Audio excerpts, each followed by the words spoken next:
ہم سب کو چاہیے کہ رسول اللہ صلی اللہ علیہ وسلم کی آمد پر خوشی کا اظہار کریں اور خوش ہونا چاہیے۔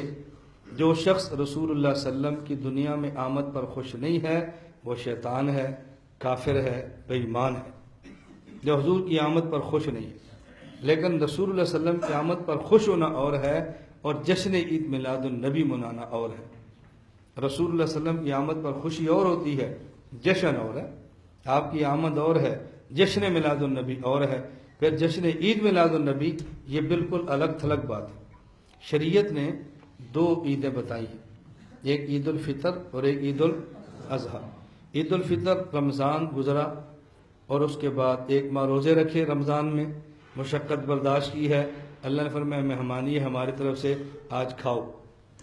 عید الفطر، عید الاضحیٰ آ گئی، یہ 3 دن خدا کی طرف سے مہمانی ہے، اللہ کے نام پہ جانور ذبح کرو اور کھاؤ۔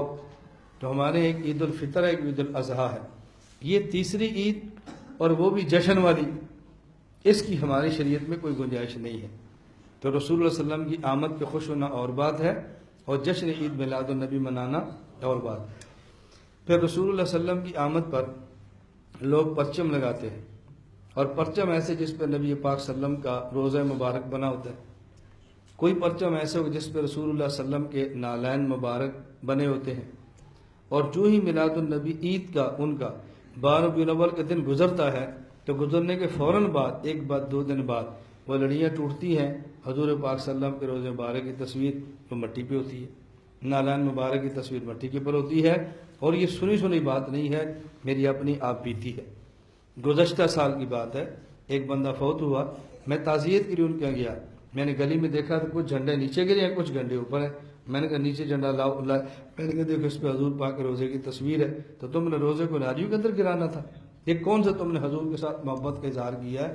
اس لیے وہ کام کرو جس پہ اللہ کے نبی خود خوش ہیں، اور وہ کام نہ کرو کہ جس پہ رسول اللہ صلی اللہ علیہ وسلم خوش نہیں بلکہ اللہ کے نبی ناراض ہیں۔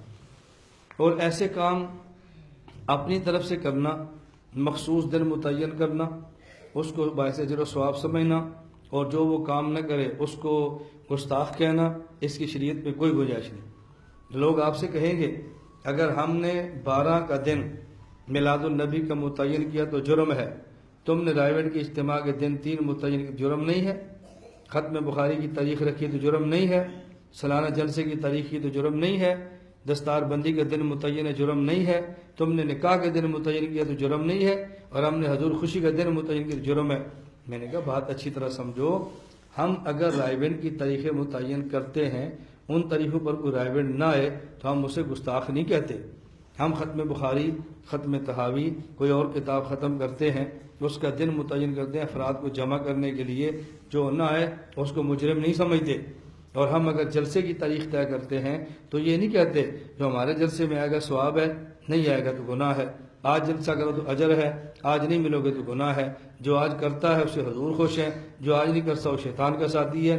یہ کام ہم نے کبھی بھی نہیں کہا، تو تمہارے تعین میں ہمارے تعین میں کچھ فرق ہے۔ پھر اسی طرح جشن میلاد النبی جب یہ لوگ مناتے ہیں تو جرم کتنا ہے؟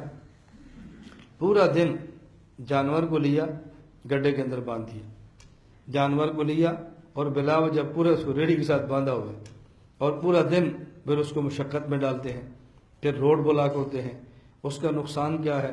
ایک غریب آدمی ہے اس کی مزدوری گئی، ایک تاجر آدمی ہے اس کی تجارت گئی، اور اسی طرح اگر کوئی مریض ہے، ایمبولینس گزرنی ہے، وہ موت کا شکار ہو سکتا ہے، ہسپتال ہیں، رستے آپ نے بند کیے ہیں۔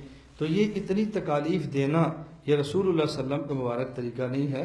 اللہ کے نبی مسلمان کی تکلیف ختم کرنے کے لیے آئے ہیں، مسلمان کو تکلیف دینے کے لیے ہرگز نہیں آئے۔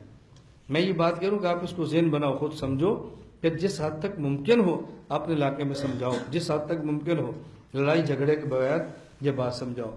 اور ایک اہم بات جو اس میں سمجھیں کہ رسول اللہ صلی اللہ علیہ وسلم پیدا ہوئے وقت کون سا ہے؟ جی طلوع فجر، صبح۔ دن کون سا ہے؟ پیر کا، سوموار کا، اور مہینہ کون سا ہے؟ ربیع الاول۔ اب وقت دیکھو طلوع فجر صبح کا، دن دیکھو سوموار اور پیر کا، اور مہینہ دیکھو ربیع الاول کا۔ تو جو لوگ جشن مناتے ہیں نہ صبح صادق کی بات، نہ طلوع فجر کی بات کرتے ہیں صبح کی، نہ ہی سموار کی بات کرتے ہیں، اگر کریں گے تو صرف اور صرف ربیع الاول کی بات کریں گے۔ حالانکہ تین چیزیں الگ ہیں۔ آپ فجر کے وقت پیدا ہوئے سارے مانتے ہیں، پیر کے دن پیدا ہوئے سارے مانتے ہیں، 12 ربیع الاول پیدا ہوئے اس کو سارے نہیں مانتے۔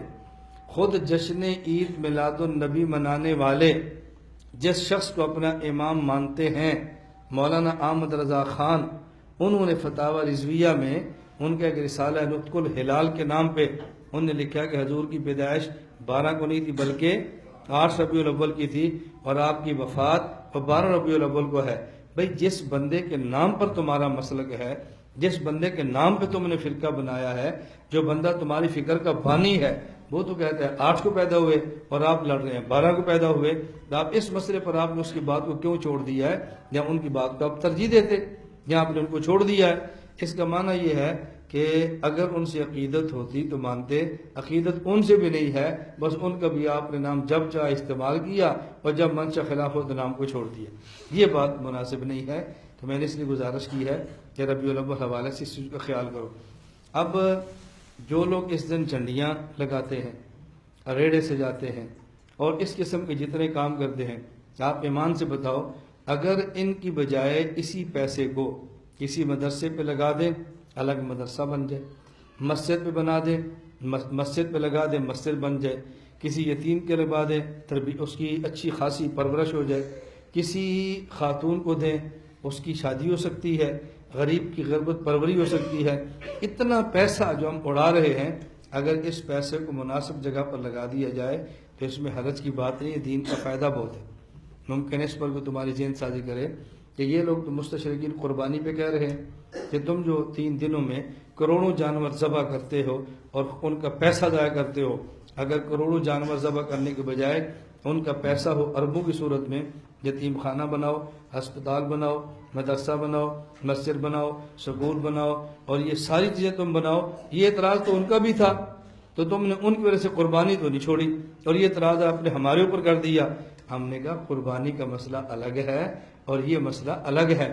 قربانی کا مسئلہ قرآن کریم میں ہے، نص قطعی سے ثابت ہے، جس کا انکار کرنا کفر ہے، اور قربانی کا مسئلہ آج کا نہیں ہے، ابراہیم علیہ السلام کی سنت مبارکہ ہے، اور اللہ کے نبی نے خود ارشاد فرمایا قربانی کے دنوں میں افضل ترین عبادت، اللہ کے نبی نے فرمایا ما عمل آدمی من عمل افضل یوم النحر من احراق الدم، ان 3 دنوں میں قربانی کے خون بہانے سے بہتر کوئی عمل ہی نہیں ہے، افضل ترین عمل یہ ہے، خاص جو عمل ہے خاص۔ یہ میں خاص عمل کیوں کہہ رہا ہوں؟ لوگ کہیں گے پھر یہ نماز سے بھی افضل ہے، یہ فلاں سے بھی افضل ہے، حج سے بھی افضل۔ ان دنوں کے جو مخصوص یہ اعمال ہیں اس میں اس سے افضل کوئی عمل نہیں ہے، تو اس پر چونکہ نص آ گئی ہے ہم اپنے قیاس کو چھوڑ دیتے ہیں، اور یہاں نص موجود نہیں ہے اس لیے جھگڑنے کی ضرورت نہیں ہے۔ اللہ ہم سب کو حضور اکرم صلی اللہ علیہ وسلم کی سنت مبارکہ کے مطابق زندگی گزارنے کی توفیق عطا فرمائے۔ اللہ ہمیں ہر عمل مسنون کرنے کی توفیق عطا فرمائے، اور شرک و بدعات سے اللہ پاک ہم سب کی حفاظت فرمائے۔ وآخر دعوانا ان الحمدللہ رب العالمین۔ لا إله إلا الله لا إله إلا الله لا إله إلا الله ما لنا رب سوى لا إله إلا الله لا إله